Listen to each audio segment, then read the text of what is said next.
Namaste, and welcome back to the Turning Point series, hosted by Shambhavi School of Dance and curated by Srimati Vyjayanthi Kashi.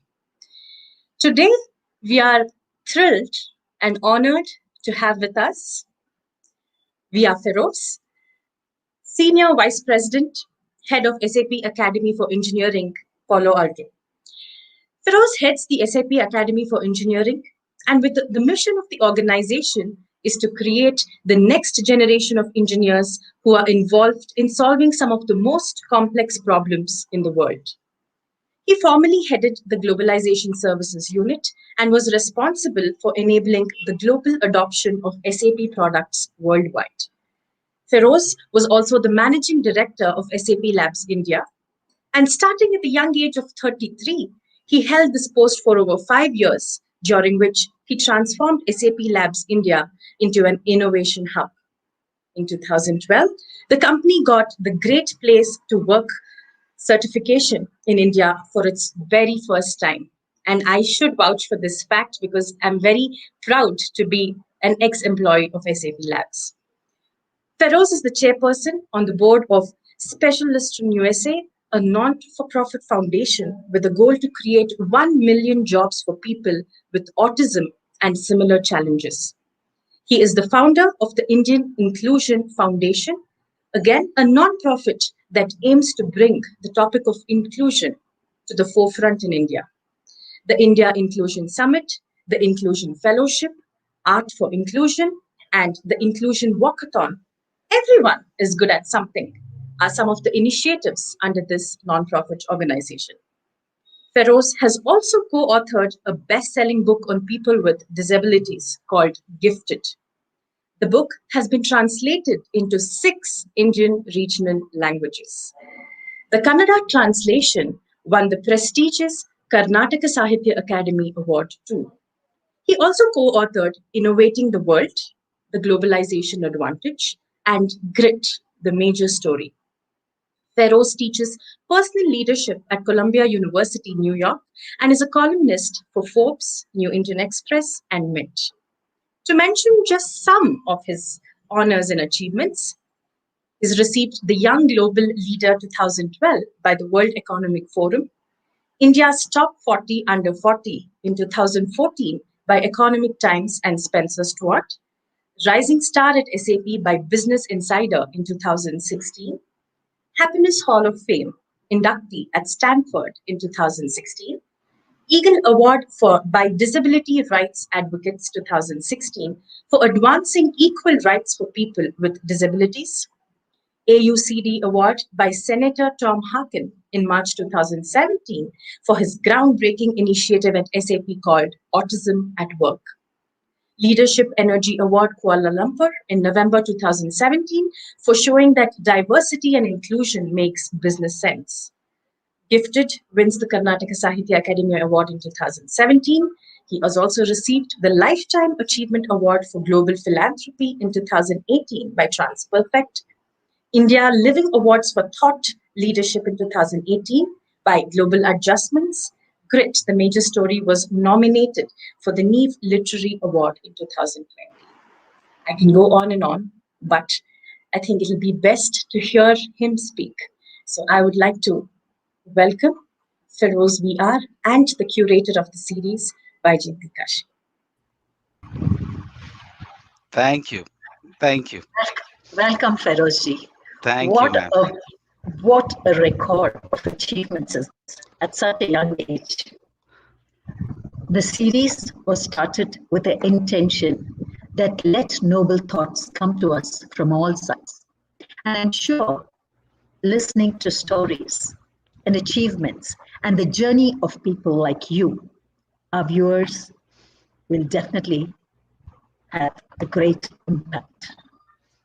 So welcoming you to the show. Thank you. The common question, but an important question is, what was the turning point in your life that transformed you into the personality that you are, the achiever that you are at this young age, and at the same time, I feel a perfect human? Thank you. Firstly, ma'am, thank you so much for inviting me to this wonderful initiative. I have, I've great admiration for all the amazing work you've done. Great admiration for Pratiksha's journey. So I'm personally honored to be part of this show. And when I heard about the word turning point, it resonated with me very deeply. I've been um, studying leadership for almost 2 decades now, and one of the key questions that we've been, you know, we've been discussing and talking about is what makes a leader, right? Is this are leaders born, or can you teach leadership? And I teach leadership at Columbia University. So this has been a debate that's been going for ages. And one of the key insights that I had during my research was that leadership is nothing but actions you take at what I call as defining moments. And in many ways, what you're talking about is the same thing, that a turning point, a defining moment is what eventually makes who you are. And the good thing is that everybody has a defining moment. Or I would say everybody has a series of defining moments. It's never one particular point, but it's really a series of defining moments. And what you do on those defining moments eventually make you who you are, right? You can have a defining moment and let it pass, and nobody even knows that was a defining moment or a turning point. You could have a turning point in your life and take certain steps that eventually take you in a completely different direction. So my personal take, ma'am, is that each of us have different turning points, and so for me to point at one may be hard, but I would say there were many. But since you've asked for one, I'll share the one turning point, which when I look back, at least in my journey in life till now, probably had the highest impact, not just for me personally, but for the larger world. And if you allow me, I can share that particular turning point in my life. And kind of, it may take a few minutes, but I think it's important to set that context. Is that okay, ma'am? Please. Yeah. So, like Pratiksha was talking during my introduction, this happened during the time I was heading SAP Labs in India. So the story goes back to 2010. Actually, I started as the MD for SAP Labs on April, and 3 months after I've taken over this, big responsibility is I also actually went through the lowest phase of my life. And my son at that time was 18 months old, and he was an incredibly good looking, cute, perfect development. Everything was perfect, and we thought, you can't have a much more better scripted life. I was fortunate to have married my college sweetheart. I was doing very well in my career, and my son was just 18 months. It looked all perfect. It looked like perfectly scripted. And then we started seeing that he was showing certain behaviors which looked a little out of place. For example, his even though he was pretty young, he was not able to communicate. His he was doing the same things over and over again. He was not making eye contact. And to cut a long story short, when we went to doctors, and after months of jumping from going from one doctor to the other, here we were in the hospital with the doctor, with me, my wife, and my son. And the doctor called us and said, Feroze, your son Vivan is on the autism spectrum. We don't know how severe that is because he's too young, but time will tell if he's high functional or low, or time will tell. But the reality is, this is you need to start on some therapies very quickly. And my first thing in my mind that went was, fine, you give us some medicines that we can fix him, right? We thought it's a problem and every problem can be solved. He said, no, this is a condition for life. And so he will remain on the autism spectrum, but with therapies, obviously he can be more functional. And at that moment, when I drove back home, with my wife, with my son, I and my wife didn't speak a word. I went back home. I locked myself in the bathroom and cried for straight 30 minutes. And I thought, here comes the end of my perfect life. And like every parent, I went through my moment of grief. I went through my moment. I actually ended up being depressed and really not knowing how to handle my life, because suddenly I felt that now I have to deal with this for the rest of my life ahead. And I had no clue what to do with it. I have no understanding of disability. I didn't know what life ahead meant for me. And I was going through that phase for a few weeks. And then I received a phone call from my mentor. And I was very fortunate to have Dr. Kiran Bedi as my mentor, whom I'd known for many years. I've been very close to her, been in regular touch with her. But during this phase, I'd really cut myself off. And then she messaged me and said, "What happened, beta? Why haven't you been in touch?" And then she called me. And she said, "Feroze, what happened? Why this radio silence from your side?" And I broke down and I said, Vivan is diagnosed with autism. I really have no clue what to do with this. I don't know what autism is. I don't know what should I do next. And then she said something which, when I look back, is probably the single most important turning point in my life. And she said, "Feroze, most people spend their entire lifetime not knowing what their purpose is. You are incredibly fortunate. The purpose found you in the form of Vivan. You can either spend the rest of your life taking care of Vivan and complaining and being seen as a victim, um, or you could not just take care of Vivan, which you should and you will, but maybe make that your mission for life. That now that you have a deeper understanding of disability and the marginalized sector, use that to lift others." And for me, ma'am, at that moment, it was like a switch in my mind, when from seeing myself as a victim to seeing myself as an opportunity to drive large scale change.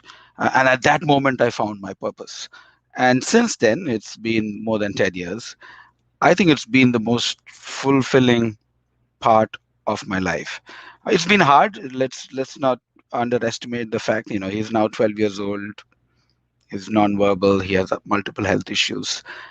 It's been a challenge, but it's also been the most fulfilling journey that I have undertaken in my life. So for me, that kind of stands out. But as I said before, ma'am, there are many, many turning points. And even this journey of, having been part of the disability community, there have been lots of ups and downs. But if I have to identify one turning point, I think it would be that one. You're on mute, ma'am. So that one call and that one sentence probably had such an impact on your way of thinking and on the next steps that you took ahead. Can I request you to share one more turning point? Yes, that particular sentence. You want me to share that, ma'am? No, any other. Any other turning point? Yeah, multiple turning points. Oh, of course, there are many. And, this was, I would say, a very personal, but also a painful moment. Professionally, when I look back at all the great opportunities that I had received, there was one moment where I was selected to work with the SAP Executive Board, and I was I was pretty young. I was, I think, 29 years old, and I got an opportunity to work with an outstanding leader. When I look back, a lot of my career success, I owe it to that particular leader, because I got access to somebody who's incredible, who's been a lifelong mentor and sponsor for me. So that moment of getting an opportunity to work with somebody was another turning point, because I think that kind of, gave an exponential rise to my career. And this is something that I tell to all young people, that find a mentor, find a sponsor, find somebody who's so incredibly good that they can lift you up. And so for me, I was very fortunate to have got that chance at SAP to work with this executive board member. His name is Gerd Oswald. I'm still in touch with him. He's retired from SAP, but he in many ways continues to be my biggest champion and my biggest mentor. So that moment where I got a chance to work with an outstanding leader was another turning point. Wow. Now that you're a leader yourself, and you're just not a leader, but you're a loved one as well. So, can you please give us suggestions and thoughts on how leaders should mentor their team to further growth and inspire? Yeah, it's a beautiful question. As I said, I've been fortunate to get outstanding mentors, and my way to pay it forward is to be a mentor to the younger generation. So whenever people come and say, "Can I be a mentor?" I always try to welcome them and share some insights. And here is what I believe is the most important lesson that everybody should understand. And it's taken me years to understand this, but I like to crystallize this in a very simple message, that each of us will measure our impact on the world. Each of us will measure what did our life mean eventually, right? And so the question people often ask is, how do I measure the impact of my life? And I go back to some of our teachings in Hindu scriptures, where they say that the best way to measure your impact is what they call as seva divided by ahankar. Okay, this is the easiest way, which I always say: seva is service. What have you done for others? And ahankar is your ego, is your, so the best way to measure is not what you have done for yourself, it's what have you done for others, and that's service. And divided by ahankar, which is ego, and it's a mathematical formula, which means that you have to reduce your ego and amplify the service that you've done for others. What I call as external impact divided by inner transformation. I think if you are on that journey of external impact and inner transformation, I think that's the biggest way to measure the impact of your life. And to everybody who come across me, I say, don't measure yourself by all the position, your awards. All of that means nothing, because your position, your house, your car, your awards are yours. They don't mean anything to the rest of the world. Turn that around and measure yourself by, have you touched the lives of other peoples? And in that process, work towards diluting your ego. The smaller the ego, the bigger the impact. So that's the one thing that I try to keep telling my students over and over again. Measure life not by all the things that you received for yourself, but what have you given for others, and in the process work towards diluting your ego. And that's the most difficult thing. By far the most difficult thing. I think it will take a whole lifetime to work in reducing your ego. We live in a world where egos are amplified. We celebrate people's external successes. There's no award to say, here is a person who has the lowest ego in the world. We don't have that award, right? But that's what, if you listen to what His Holiness the Dalai Lama keeps talking about, he says the only thing you should work is towards compassion and reducing your ego. Thank you. Now, what are the 3 things needed to make an idea turn into reality? Every idea can become huge, but generally, if your idea itself is huge, then what would you suggest? Beautiful question, ma'am. there is no dearth of ideas. I think ideas are a dime a dozen. But really, the important thing is how do you translate your idea into something which is real. And the first thing is to have what I call a bias for action, right? It's very, very important that you convert those ideas into things that are doable. So bias for action, which is the ability to get things done, is extremely important. I say, the world has too many thinkers. We need doers. People like you. I mean, the fact that you started your dance school way back in 1993, I'm sure everybody thinks about having a dance school, but it takes a lot of courage to start one. And the struggles of running a school by itself, right? So it is a bias for action. It is a focus on execution. That's super critical. So that's the first one. The second one is to have an outstanding team. You cannot do anything on your own. So you need to build a world-class team of people who believe in your mission, or whatever that mission is, whether it's for your school. In my case, I run my own foundation for people with disabilities, and I try to surround myself with people who are better than me. Which also means that you have to have the ability to be humble enough to say that I don't have all the answers, and I'm going to surround myself with people who are better than me. So that's the second most important thing, which is to have an outstanding team. And the third is, leading by doing, leading by walking the talk. It is so important, because if you are the leader, people observe every action of yours, right?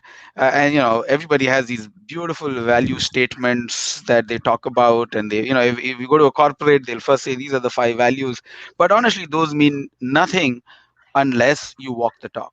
So the ability to live those values as a leader is super important, because those values get translated across the organization. So I think these are probably the top three things that comes to my mind right now, ma'am. Not in any specific order, but I'm kind of sharing it from just thinking on the run, on the fly. But managing people is the most difficult thing, because each one is so different. Each one's emotional conditions are different, thought process, everything is so different. Absolutely. And being in this field and understanding the body language, the emotions, the psyche, I find it extremely difficult to manage people. Absolutely. It's probably the hardest thing, ma'am. Yeah, it is by far I've been very fortunate to manage teams of all sizes, from 10 people to 500 to 5,000 people organizations. And you're right, because every individual is unique. And one of my core principles of managing people has been that you have to be impatient with results, but you have to be very patient with people. They're two very opposite responses. So when you're working in a corporate world, or for that matter any organization, I'm sure you're impatient with results with your organization. You want to do more, and so you have to be impatient with results, but you also have to be very patient with people. And so give people the time to understand, to empathize, allow yourself to be vulnerable. I think that's the hard part, because there are two sometimes very conflicting emotions that you need to demonstrate. Thank you. Pratiksha, can I invite you? I'm sure she'll have more questions than I do. Feroze, we just have a small rapid round that's lined up for you. Sure. But before that, there's one question from the viewers. Sure. Sanchita is asking if you can please advise, what would be your advice for the younger generation? Yeah, I always say that success is hugely overrated and significance is usually underrated, right? And let me explain what I mean by that. Success is all about yourself, and we put too much emphasis on success. Like, success is your position, your awards. You listed a list of it. Honestly, doesn't mean much. They it feels good on the ego, but it doesn't mean much. Significance is on the other side hugely underrated. Significance is about what have you done for others, right? And success is what have you done for yourself.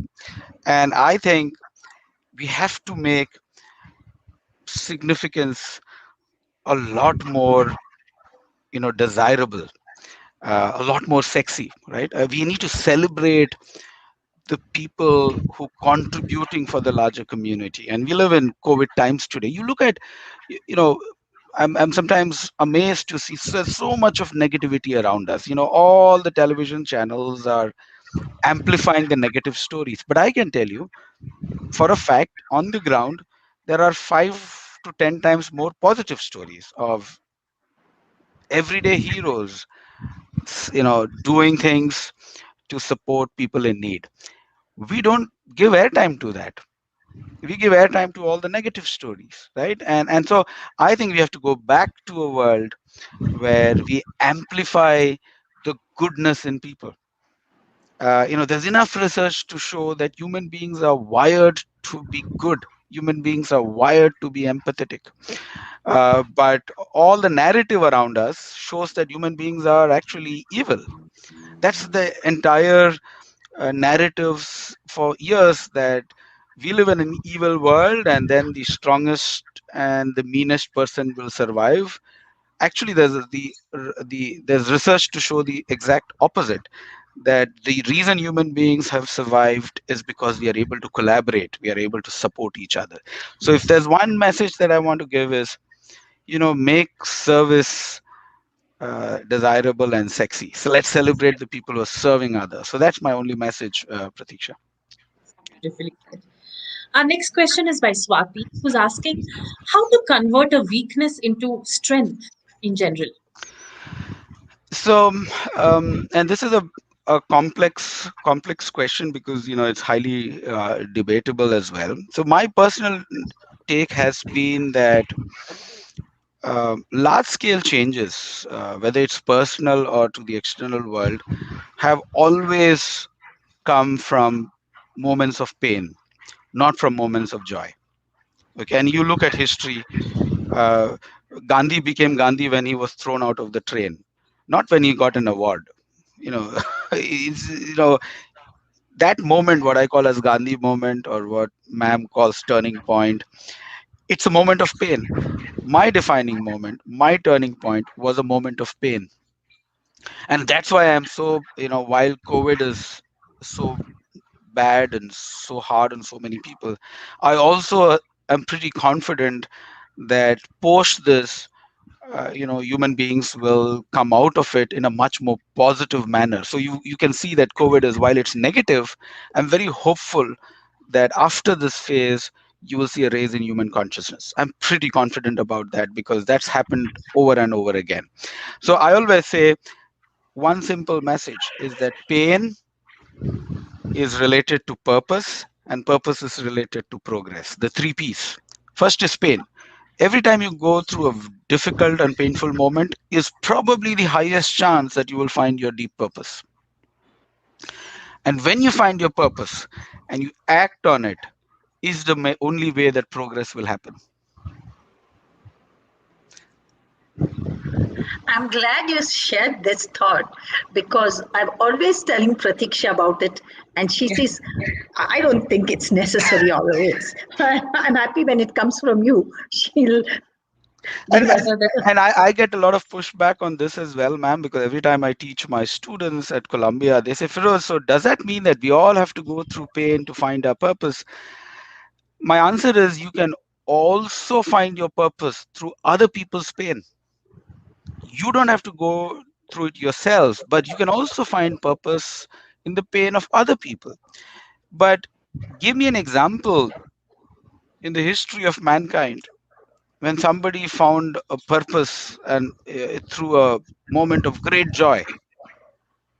I haven't heard till now. I mean, right from Buddha, was a king, and his enlightenment, his turning point was when he saw suffering. not when he was the king, right? And time will, and it will tell you that it's almost all the time. Again, I don't have the data to prove otherwise, but I always feel that for internal transformation to happen, you have to go through some difficult times. I totally agree with you on this point. Thank you, ma'am. I don't know if Pratiksha agrees, but I'm glad that you are on my side. Personally, I feel more comfort in hearing about. You can also hear about other people's pain, or read Yes, about what has happened in the past to people, and find your purpose. I think that's an easier version, Feroz. but life is not always easy, right? I mean, I think we have to, you have to let people know that life is hard. It's, it's not all rosy all the time, and we need to be very truthful to ourselves that we will go through difficult times. And it's not so much about pain. I think His Holiness the Dalai Lama says beautifully that transformation happens through moments of compassion. You can now, compassion is a much more probably desirable positive word, but how do you raise compassion? How do you have, a mother has compassion for the child automatically from day one, right? You don't have to. But is that an easy process? Ask any mother. It's a hard process. My wife keeps telling me that I never knew that raising a child was so hard. Nobody told me that before I had a child. Right, ma'am? Do you agree with that? Even if you're told, unless you go through it yourself, you Yeah, never believe. you So never believe. what big thing is it? And Exactly. and I think stories of Rama and Krishna, Lord Rama and Krishna, are great examples that when we come in the form of humans, Yeah. pain is inevitable. Pain is absolutely inevitable. Suffering is optional. They're two different Yeah. things, Yes, that's wonderful. completely different things. Pain is universal. I call it the human. There's something called the human triad, which is pain, guilt, and death. Happens to all across the world. Suffering is optional. That's profound. Thanks, Feroz. Our next question is by Arun, who's asking, how long does it take to build trust in any relationship, and in specific, a corporate environment? Forever. Trust is something you have to work on every day. Our former CEO Bill McDermott said something beautifully. He said that trust is built in drops and lost in buckets. Okay, That's beautiful. trust is built in drops and lost in buckets. You have to do the right things day in and day out to build trust. But one bad step and it's all lost. So you have to wake up every day to build that one drop of trust, whether it's to your team, whether it's to your spouse, family, extended family. It is a very, very, very slow process, but it's also the most important currency. Money is not the most important currency. The most important currency any individual can have is trust. Thanks. Seems like there are quite a few questions. Ashwini is asking, would you see a change in the way we need to build relationships with teams when we come out of the virtual mode? Beautiful question. I mean, we've been all learning in the last 12 months since lockdown as to what is the power of the virtual medium. And here is my two cents to it. The first is that we underestimated the power of virtual, what is possible in a virtual world. Yeah, I mean, we are having this discussion now almost seamlessly as if we are sitting next to each other. So the virtual world is incredibly powerful. But can the virtual world form deep ties? Is a $1 million question. I don't think we've reached that point yet because human beings survive on human connection. Yeah, it's almost impossible to build deep ties virtually, and so I believe that while we know each other, our relationship will get massively amplified if we, what they call as, break bread together, right? If you're having a meal together, you can't have a meal virtually, can you? No, right? You can't. And time has shown us that when you have a meal together, whether it's a family or with friends the bonds are very different. So I think virtual world has its limitations, especially at a human to human connect level. But I also think it's an incredibly powerful medium for some what I call as weak ties. These are weak ties. Strong ties require a human connection. Thank you. In the dance language, we say learning happens through the heart. Absolutely. And only when there is a connect between us through the heart, the sharing happens. And even if there is this little click of doubt, or then the energy or the knowledge that is transmitted gets affected. Absolutely. Spot on. Thanks, Feroze. Our next question is by Harshit. He's asking, sir, what are your thoughts on generalist versus specialist? And what do you think will be the future trend? Beautiful question. My personal take here, again, consider these as my personal take and not the rule by any fetch of imagination. There's a book which was called Range, and I'll advise Harshit and everybody else who's interested to read that book. It talks about the role of a generalist in a specialized world. Okay, so role of a generalist in a specialized world. And my personal take is the future is so incredibly complex that the person who is going to stand out are the generalist. And the reason is, if you're a generalist, you know a lot of things in, you're not going deep, but you're going very broad. Once you are able to go broad, you have the ability to make connections between things that seem are not connected, right? And I think that's a unique skill that generalists will have. They are able to make a connection between technology and dance and literature, literature and sports, sports and humanities. You will only be able to make that connections if you have a breadth of understanding. You'll suddenly see the world to be incredibly connected. But if you're a very specialized person and you say the only thing I know is how to code, you're missing out on a lot of things. So the simple way to explain this in a mathematical form is what I call be a pie-shaped person. Okay, pie, you know how the 22 by 7 pie is like this, right? So basically what I say is that the first leg, so you have two legs and something on top. That's the how pi is.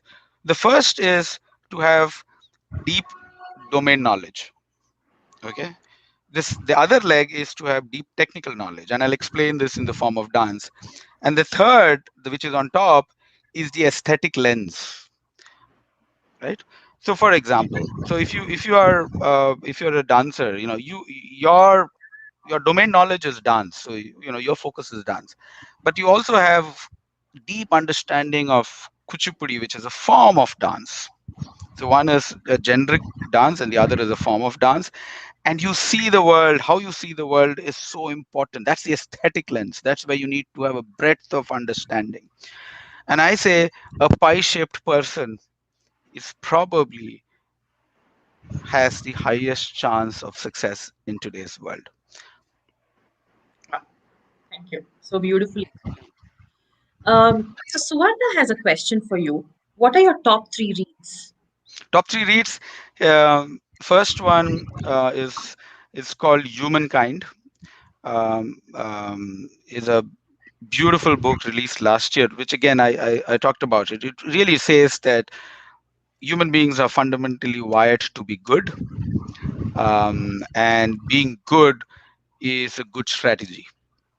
So that's a summary of the book. The second is my favorite, all-time favorite, Man's Search for Meaning by Viktor Franklin. It has always been beside me every time I went through struggles. And his book talks about, he survived the concentration camp. And he said that the ones who lived through the concentration camp were not people who were the strongest, but those people who had a purpose in life. And the purpose could be, oh, I want to meet my daughter.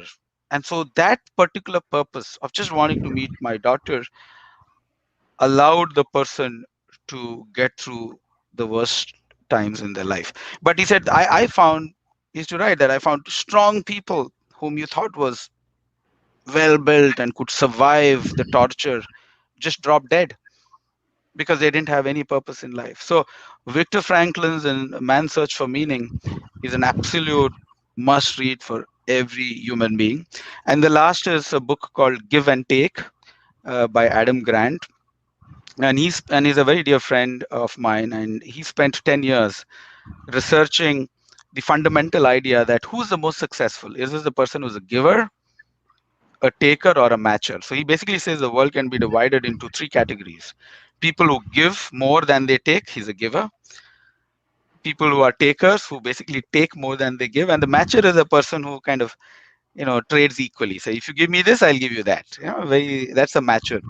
And he said, and just all research showed that the most successful people are givers, but over a long period of time. So I think giving is a good strategy. He just proved it that it makes sense to be a giver, even though the world sometimes says, oh, be a taker because nobody cares about a giver. That's not true at all.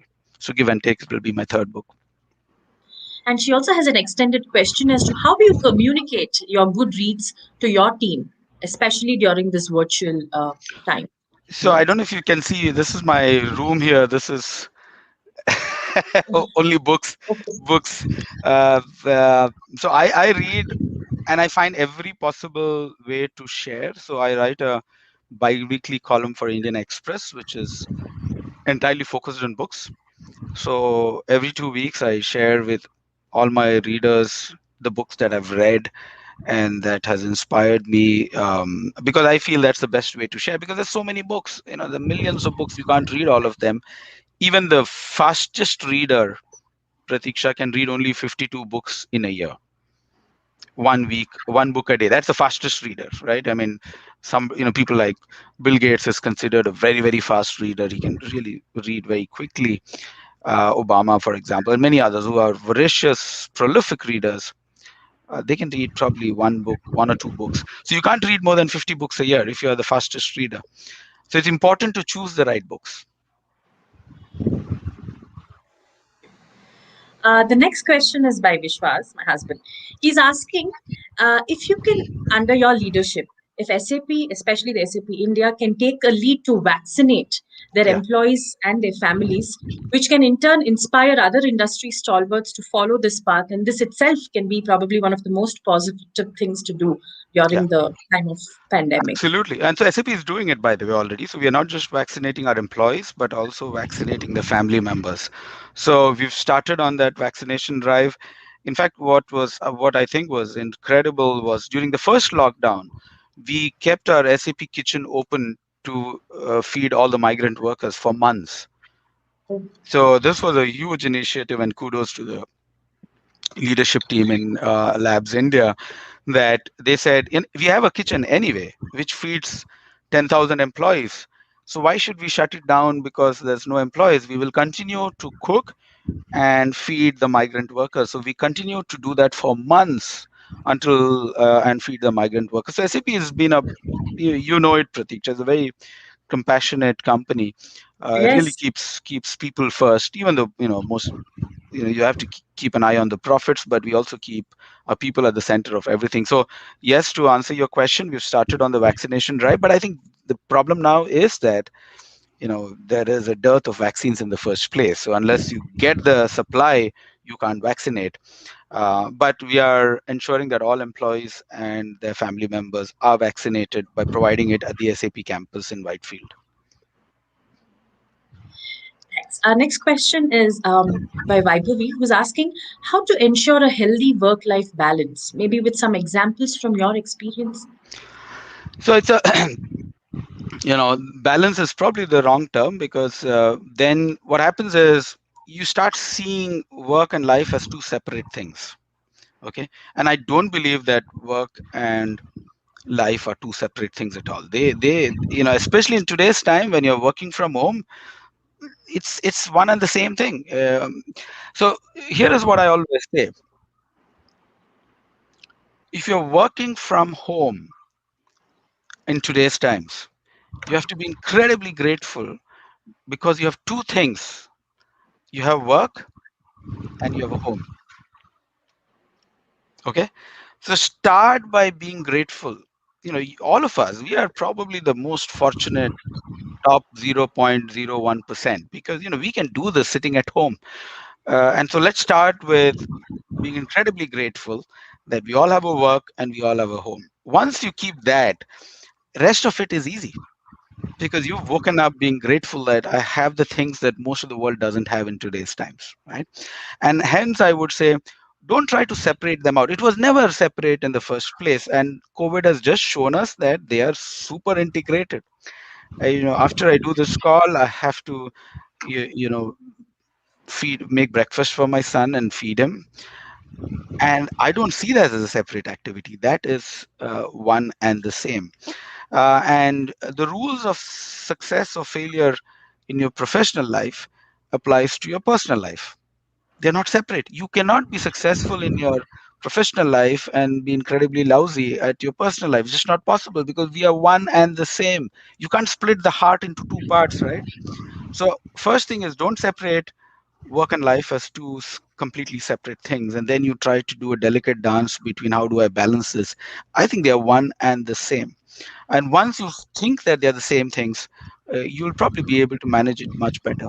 But if you have to choose, here is what I would advise you. If you had to choose, for example, you have a very important meeting and you also have to take care of your loved one, and you have to choose. You can't do both. Yeah. What will you do? What will you do? I would always say, take care of your loved one. Always. I have done that decision many times, that even if there are consequences, you can correct it over a period of time. You can rebuild your career, but it's almost impossible to rebuild a relationship once there are problems. So focus on your personal life first. Thank you. When did you believe in yourself that you could become the youngest MD of SAP Labs? Oh, never did. And I think it was a fluke, Pratiksha. I mean, I That's honestly, uh, you know life, if and just so that people should understand, when I first started my career, I was pretty lousy at what I did. My first manager almost fired me, and he actually told me that you're a misfit for the technology world. He was my first manager, and actually he was right, because I wasn't performing myself. I was not performing too well in my college. I know, Pratiksha, you would. I will feel embarrassed, because you were a class topper. I was in a class of 60. I was 52. I was really the bottom most. So I had no great success to talk about. All my classmates are incredibly surprised that I've done what I have done, because they all assumed I would be a failure. So I honestly, I myself, I didn't think about success too much. But there was a point in life where I wanted to prove myself, not to others. I wanted to say, I'm not that bad. I can do well. And once I had that, um, the single most important thing I've done is, whatever I do it incredibly well. I give my 100%. I'm not too worried about the outcomes. And then I've been just lucky after that. I would say, right place, right time, great opportunities, uh, a lot of love of people. People just underestimate how much the power of love and blessings of people around you. It's people just completely think, this is the lovey-dovey stuff and blah blah, but it does happen. The forces around us are so invisible that if you do the right stuff, they will lift you up. And so I think I'm grateful for infinite people who've supported me in my journey. I didn't plan at all, Pratiksha, and as I say, I'm an accidental success. It just happened. I don't believe so, but then this answers Sonal's question. Feroze, we have a lot of your admirers from SAP who have joined us today, and that answers the kind of questions we are getting in. These are people whom you have nurtured through your thoughts and talks. Our next question is, what is your suggestion on or advice on how to overcome comfort zone? And how do you overcome comfort zone? Very, very good question. In fact, at the academy, this is what we tend to teach. So here is a very simple philosophy, that if you have to move from comfort zone to what I call as a growth zone, right, where you're growing every day, you have to go through what I call as the fear zone. Okay, you cannot move from the comfort zone to the growth zone without going through the fear zone.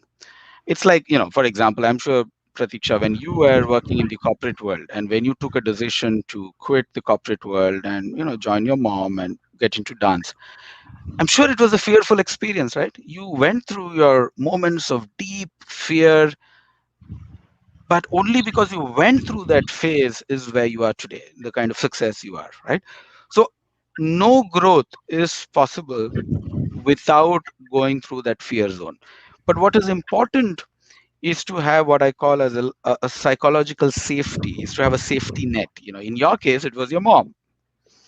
You know that, okay, I may fail, I may fall, but I have the safety net of somebody who will keep my back at all points. And a lot of what we do at the academy is to push people from the comfort zone. We put them through the fear zone. We give them tough, hard decisions to make without by but still providing them an element of safety, right?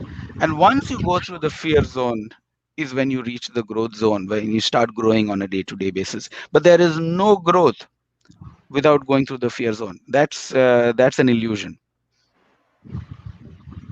So, which dance form do you enjoy the most? Is another question. You're going to, I'm so bad at this, Pratiksha, and you all are such legends in your field. Don't ask this question and embarrass me, Pratiksha, please. I'm not asking this because it's a Harshit is asking you. I think I'll do some Bollywood stuff. So such a sad response. But No, honestly, it's not a sad response because most of our speakers are fascinated with Bollywood dance. And they were so fascinated that they took to classical dancing as well. So, ma'am, I'll tell you the only time I danced, and I don't know if Pratiksha was there. This was in our annual day in 2010. Yes, yes. he told me about it. In 10, no, but then I was there in 12. Was it when I became the bang, or you were there that year? No. So here is the most embarrassing thing, ma'am. So I had, every annual day I used to do some crazy stuff just to have fun. So the Yes. so the one that is the most popular is when I went on the stage. I drove kind of a jeep and did the dance of Salman Khan from the Bang. And somebody has put this on YouTube, and it's the This most I was view. there. This I was there. You know, He I this, was told this there. is me the about it. this is the most viewed video. Nobody listens to my speeches, by the way. My speech will have like few hundred views, but my dance has like 5,000. I don't know, thousands of views. I'm like so embarrassed. Is this what people want me to do? I think you must do it more often then. No, that was just to have a moment of fun. Thanks. The next question is we'll take three more questions from Sure, the sure. Please, audience. please. Yeah. Being a leader like you are, especially at the national and the international level, how do you manage and how do you unwind and how do you keep things sane and balanced for yourself? Very good question. First is to remove the noise and focus on the signal. Okay, this is super important. Um, I get thousands of requests, and lot of people want to do stuff, and all coming with good intention, right? Everybody around you has good intentions, but how do you focus on the few things that you can do and that matters to you is super important. So to reduce the noise and focus on the signal is extremely critical, right? The second is there are a few things that gives me personally great joy, and that is reading and writing. So I always make time for that, and because I have to write a column every 2 weeks, it's kind of a habit, and that's kind of my sweet spot. That's an area where I feel myself. I don't get distracted. So I always say that the most successful people also have hobbies that ground them. Professionally things may not always go well. I mean, I've had my ups and downs professional life, but it doesn't bother me too much because I also have something that I'm passionate beyond my work. Whether it's writing or reading or running my foundation, that keeps me grounded. So to every young individual I say, find a hobby that you are extremely passionate about, whatever that is. For some, it could be dance. For some, it could be playing, watching cricket. I don't know, whatever that is, because that's very important to keep you grounded when the going is bad. So I think that answered my husband's question. The next is Sri Harsha was asking, Feroze, what need do you see for arts in today's world, especially for software professionals? Why should they experience art, in your opinion? I think art is universal. I'm a great believer that a society cannot grow without arts at all. And this is, I mean, if you look at our entire civilization, we've grown because of different forms of art. And I think, unfortunately, the focus is too much on science. We celebrate probably science more than arts, and I think both of them needs to be on equal footing. I'm not saying art should be more important than science, but both of them has to be on equal footing. um, at From a technology perspective, what I do is try to build what I call as holistic multidimensional engineers. A multidimensional engineer is good at science and good at arts at the same time. And that's what I think society needs. One simple example, I say, just count the number of engineering colleges in and around Bangalore and count the number of arts colleges. You will find it's massively skewed, that there are more engineering colleges than art colleges. And I think that has to be, we need to have a level playing ground for that. So arts is super critical. I don't think our societies will make progress without putting the spotlight on arts as much as on science. So I think we'll take the last final two questions from the Sure, viewers before sure. we go on to the rapid round. Arun is asking, for many Arjunas, you have been the Drona. And for others who would like to listen and have you as mentor, apart from your books and articles. So what's your input on this? Being a mentor is also comes with a huge sense of responsibility. And the thing that I tell my mentees is, take the relationship to a mentor extremely seriously. Be well prepared. I've been, as I said, fortunate to have people like Kiran Bedi, Arun Shauri as my mentors, and many others. But every conversation that I've had with them, and they're very busy people, they don't give you too much time. I meet them probably once in 3-4 months for half an hour. But when I meet them for 30 minutes, I make it count. I go prepared. I ask the right questions because their time is way more precious than mine. So use that relationship in a way where you get the most out of your mentor. And that requires preparation, that requires hard work. And it's funny, I get a lot of mails, Pratiksha, from both SAP employees and outside, and they say, Feroze, can you mentor me? And here is what I do as a filtration process. I say, absolutely. By the way, here are 3 things that I want you to do before you come and meet me. 90% of the people never show up after that because there's a lot of work involved. Right, so people sometimes don't want to put the work behind being a mentor, and I say, then I don't want to spend my time on people. So I always say, yeah, I'm 100% I'll be your mentor, but here is the 3 books that you need to read. Come back and ask me 5 questions from these books, then we'll have a conversation. Most people just don't show up after that. It's too much work. So mentorship is a two-way street. You have to give before you get. It's like the Guru Shishya Parampara that Mummy always tells. Absolutely. You can't have your mom's time without putting that effort, right? Right, ma'am? Totally agree. Except Pratiksha, who can have the time, but I'm sure she's putting a lot of effort too. Okay, there's somebody else on this who said, could you please mentor me, waiting for your 3 things that I need to do, says Vinay Singh. Yes. Send me a Yeah. mail. Send me a mail at feroze.v.r@sap.com, and I'll be more than happy. Anybody can write to me, no problem, and I'll be happy to mentor you. Okay. Thanks for that, because that's the next thing I'm going to do. Okay. The last question by Swati is, how to develop creative? Rather, what factors would help in developing creative skills? So here is what I think. The number one skill that you need to have to be more creative is curiosity. Okay. um, Curiosity has nothing to do with which college you go to and so on. And I've said this to everybody that in today's times, the number one skill for survival is to be a lifelong learner. The question is, how do you become a lifelong learner? You become a lifelong learner only if you are inherently curious. And a curious person always asks questions. This is the only time when I'm not allowed to ask questions because you are asking me the questions, Pratiksha. But I always say, every time I meet people, I'm like, tell me more about this, because tell me more about this. How do you do this? And it has nothing to do with your position or hierarchies.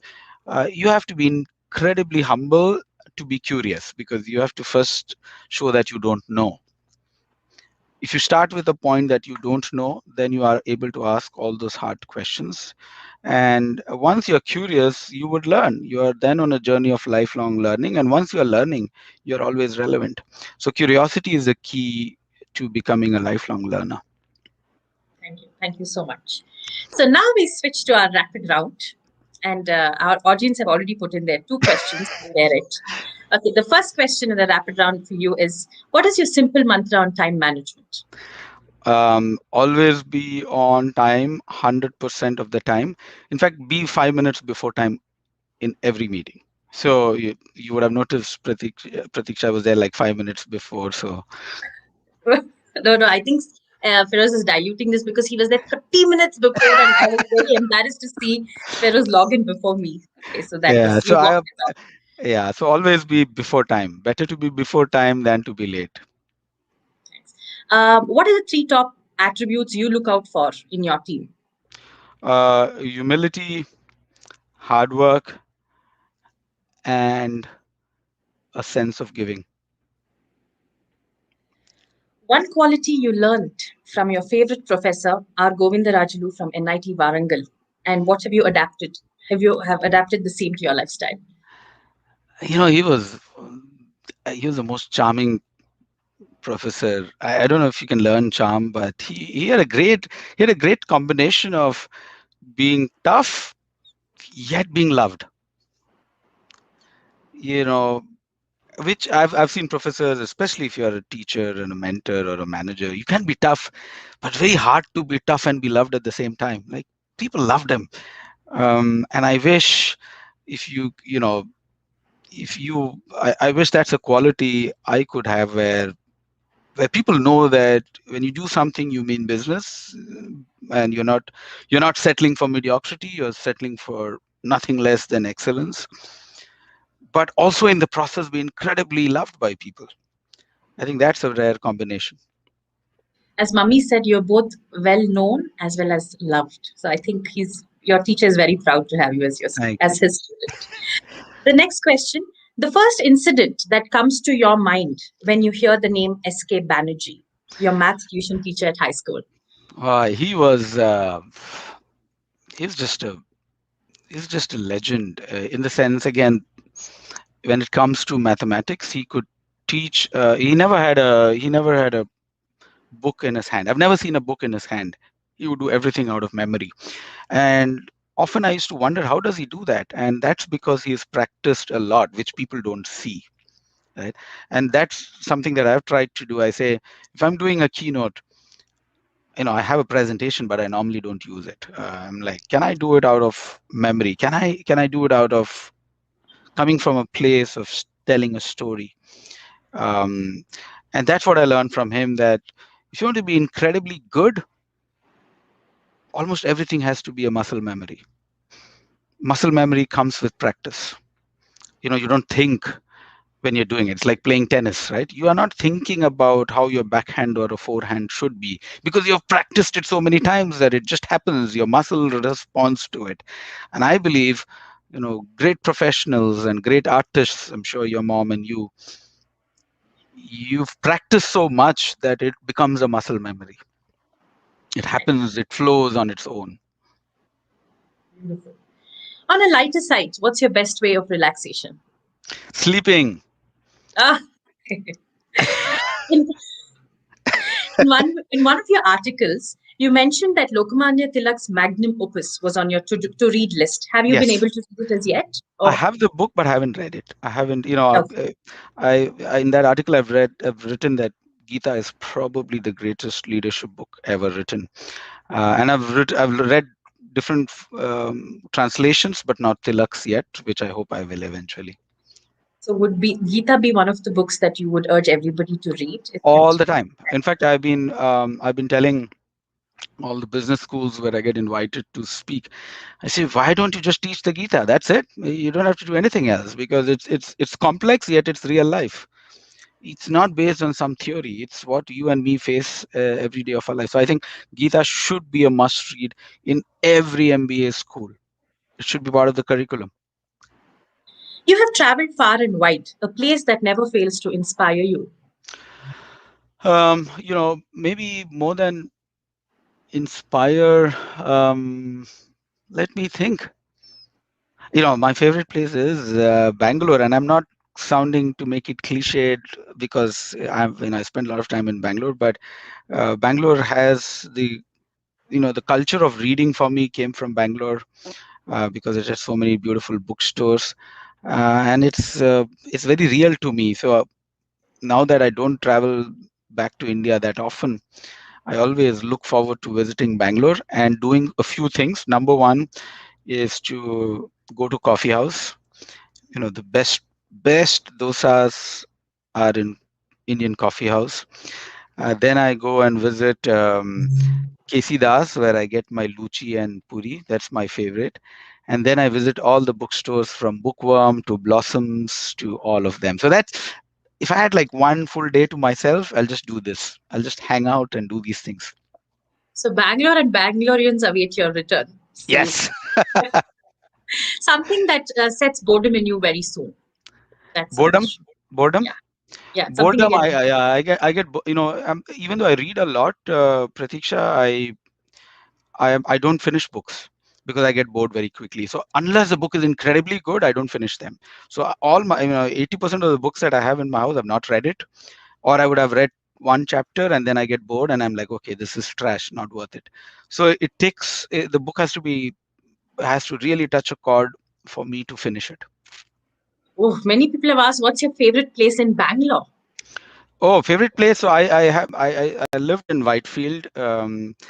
And my favorite place used to be in and around MG Road, but it's now so damn crowded that I don't feel like going there anymore. But home is Whitefield right now, and SAP is in Whitefield. So again, sounds cliched, but I love that place. Me too. You're an ardent worshipper of literature from all Yes. around the world. So what's your Yes. most favorite genre? Obviously, non-fiction. I don't read fiction at all. Fiction, I just don't read. It's funny, my wife only reads fiction and she doesn't read non-fiction, and that's why I have so many books, because what she buys I don't read, and what I buy she doesn't read. So Okay. 3 aspects that help in decision making. clarity of thought, clarity of thought, clarity of thought. Okay. If you're clear in your mind, then you can make a decision very quickly. Your inspirational speaker in recent times. I am a huge fan of Adam Grant. Adam Grant, as I said, he's the author of Give and Take, but he's probably, I think, one of the best living philosophers come teachers in today's times. Coincidentally, it was your birthday exactly a month ago, 16th April. Yes. And you share your birthday with Charlie Chaplin. So has he inspired you in any way? The only thing I say is that you have to have a good sense of humor. Don't take yourself too seriously. I mean, have a good sense. If you're not able to, I always say, judge a person by the way he smiles. Okay. If a person cannot smile, run away from that person. Just run away. So I fall for people's smile. If you can smile heartily, nothing like it. And Charlie Chaplin stood for that, right? At least he brought a smile to other people's lives. So I always fall for people who have a good sense of humor, who don't take themselves too seriously, who can smile well, as I said. And if somebody can't smile, run away. Your favorite sport? Cricket, by far. If you could have a conversation with either a freedom fighter or a spiritual leader or any inspiring personality from yesteryears, Yeah. whom would you choose? What would you ask? Gandhi, without a doubt. And I've written extensively about Gandhi, and if I always ask the current questions to Gandhi. So, what would Gandhi have done if he was alive today in India's current COVID situation? What his response would have been. So, every question that I struggle with, I try to bring Gandhi in the midst and say, what would he have done? Okay, for example, technology. People are debating, is technology good or bad? So I'll ask, if Gandhi was alive, Gandhiji, what would your response? Is technology good or bad? And I think the greatness of Gandhi was his ability to think through these questions, and come up with a response which is very clear and connected. He's not randomly giving you an answer. He will give you an answer and explain why. Right? So I would say Gandhi any day, and put him in any situation, he will just blow your mind with his response. Your message to our viewers that can help them sail through the present challenging times. Let me live with, since we spoke about Gandhi, let me share a story, and maybe this could be a good way to conclude our discussions. So, not a very, all the Gandhi stories have been told so many times that sometimes there's not too many new stories, but this is a very less known story about Gandhiji. And he had, I don't know if people know that he had obviously written to Hitler about the World War, and as he said, stop the war. And he got a lot of flack when he said, what would you do if the Nazis were coming at you, and what would your response be? He would still say, demonstrate love. And people say, that's stupid. I mean, they're going to kill you anyway. So what's the point of that response of nonviolence? So there was this famous photographer, Margaret Burke, who was there actually hours before he was assassinated, and he was having a conversation with her. And he said, Gandhiji, this non-violent concept of non-violence is so outdated. If you're talking about 1947, 48, he said, we've tested the atomic bomb, and a bomb can destroy the world in no time. So the idea of non-violence just doesn't hold fort. What if somebody just decides to bomb the world and you're over? Is non-violence and your message of love relevant when we have the biggest power to destruct? And he said, it's even more relevant. So he said, why do you say so? Tell me, what would you have done? So he said, assuming the person who's carrying the atom bomb, Pratiksha, so assuming that person who's the pilot, he said, what if today the pilot is on top of you and he's dropping the bomb, and the bomb is going to drop in front of you and will destroy the world? What would your response be? And guess what he said? He said, I would pray for the pilot. Okay. Now, you may say that's the kind of response that normal human beings can't think of. Maybe he was at a much different level than others.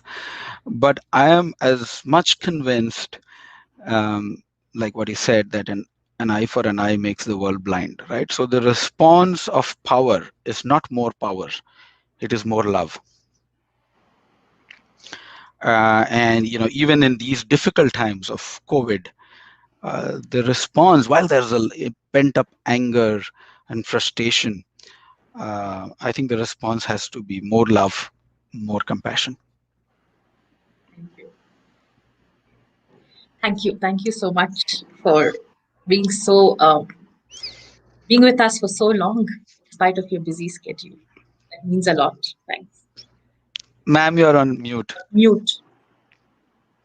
And also ending up this talk emphasizing on love, which is the ultimate thing to get people together and work in a beautiful way. Thanks so much, Feroze, for making us making this possible. Thanks to Ashwini and Pratiksha for having you, introducing especially the dancing crowd. I know all of the SAP Labs and others are always with you, but we definitely would look forward to another session. Thank you, ma'am. Thank you for the honor. I'm blessed to be connected to all of you and the wonderful audience. So take care and all the best. I hope all of you remain safe. And Thank I'll you. talk to you, Pratiksha, separately. Ma'am, to you too. We'll catch up Yes, on many other topics. Okay. sure. Thank you, ma'am. So, in dance, we say Shringara, which is love, is the ultimate rasa, or it is the queen of rasas, which means love has all the power to change many things. Thank you for being with us, and hope to see you tomorrow, same time. And the presenter tomorrow, the speaker for tomorrow is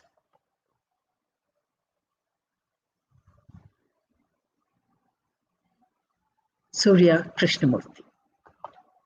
Shubharatri.